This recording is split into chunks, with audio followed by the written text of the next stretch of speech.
अच्छा जरा सोचिए, क्या हो अगर मैं कहूं कि भारत में कुछ इमारतें सिर्फ पत्थर और सीमेंट से नहीं बनी, बल्कि उनमें आस्था, कला और इतिहास सब कुछ एक साथ धड़कता है। आज हम ऐसे ही 10 अद्भुत मंदिरों की एक यात्रा पर निकलने वाले हैं। तो चलिए इस आध्यात्मिक सफर की शुरुआत करते हैं। और देखिए, यही बात हमारे आज के इस पूरे सफर का सार है। भारत के मंदिर सिर्फ कोई स्मारक नहीं है, ये तो हजारों साल पुरानी आस्था का एक जीता जागता सबूत है। ये वो जगह हैं जहां कला कहानियां सुनाती है और वास्तुकला वो तो जैसे समय को चुनौती देती है। आइए और करीब से जानते हैं कि ऐसा क्यों है।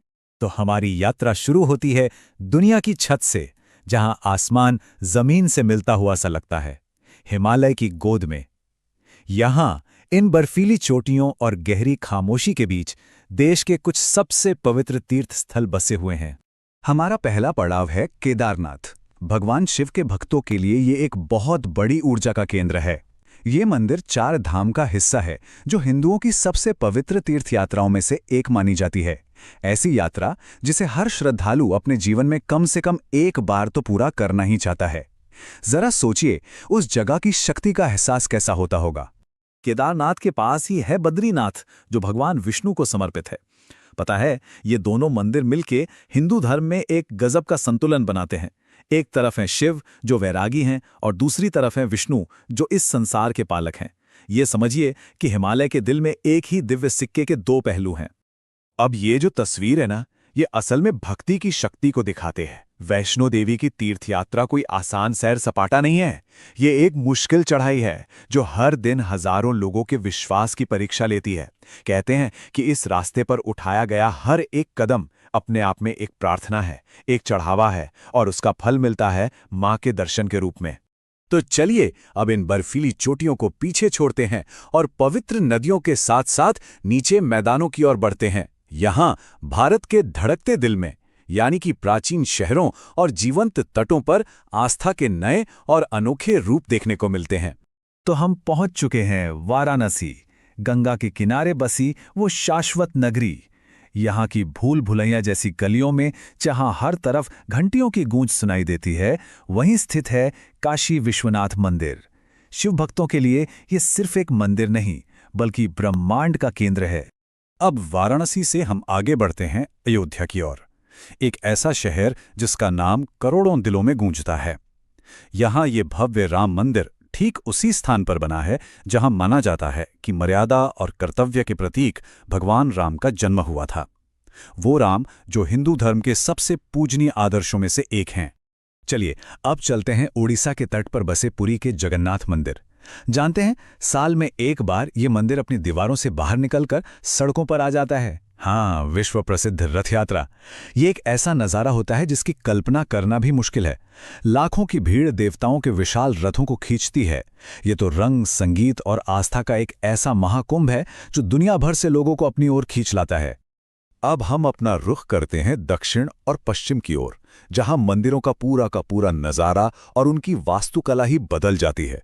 ऐसा लगता है जैसे यहाँ पत्थर में जान फूंक दी गई हो, और मंदिरों के शिखर, जिन्हें गोपुरम कहते हैं, वो तो जैसे इंसानों के हाथ से तराशे गए पहाड़ हों जो आसमान छू रहे हैं। तो हम पहुंच गए हैं तिरुपति बालाजी, जो आस्था और कुछ हैरान कर देने वाले आंकड़ों का संगम है। इसे भारत का सबसे अमीर मंदिर कहा जाता है, जहां हर साल करोड़ों की संख्या में तीर्थयात्री आते हैं। यहां पर भक्ति उतनी ही साफ महसूस होती है जितनी कि यहां की संपत्ति, जो भगवान वेंकटेश्वर के सम्मान में अर्पित की जाती है। जरा मदुरै के मीनाक्षी मंदिर के इस वास्तुशिल्प के चमत्कार को तो देखिए। इसके जो गोपुरम है ना, वो देवी देवताओं की कहानियां सुनाती रंग बिरंगी मूर्तियों का एक पूरा ब्रह्मांड है। सही में इस मंदिर का हर एक कोना आस्था को समर्पित एक जीती जागती कलाकृति है।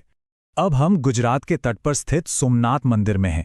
देखिए, इस जगह का महत्व बहुत गहरा है, क्योंकि इसे 12 ज्योतिर्लिंगों में पहला माना जाता है।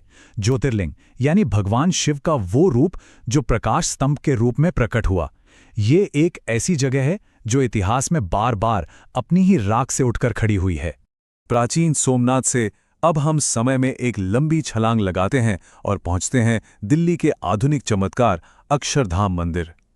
भले ही ये हाल ही में बना हो, लेकिन ये पूरा का पूरा परिसर हजारों साल की भारतीय कला और वास्तुकला को एक श्रद्धांजलि है। ये इस बात का सबूत है कि वो अद्भुत पवित्र स्थान बनाने की परंपरा आज भी जिंदा है। तो पूरे भारत में हमारी ये यात्रा अब समाप्त होती है। हमने पहाड़ों, मैदानों और तटों पर बने मंदिर देखे, लेकिन ये सब हमें बताता क्या है? इन सभी अलग अलग जगहों को एक साथ वो कौन सा अदृश्य धागा है जो जोड़ता है? हम वहीं लौट आए हैं जहां से हमने शुरुआत की थी, लेकिन अब शायद एक नई समझ के साथ। अब हम जानते हैं कि जब हम ये कहते हैं कि भारत मंदिरों का देश है, तो हम सिर्फ इमारतों की बात नहीं कर रहे होते। हम असल में एक राष्ट्र की आत्मा की बात कर रहे होते हैं, जिसे पत्थर में तराशा गया है, आस्था से रंगा गया है और करोड़ों लोगों की भक्ति ने जिसे आज तक जीवित रखा है। तो आखिर में बस यही सवाल रह जाता है, जब हम इन मंदिरों को देखते हैं तो हमें असल में क्या दिखाई देता है? क्या ये सिर्फ पूजा स्थल हैं, या फिर ये एक राष्ट्र की आत्मा का प्रतिबिंब है, उसके इतिहास का, उसकी कला का और दिव्यता की उसकी कभी ना खत्म होने वाली खोज का एक प्रमाण?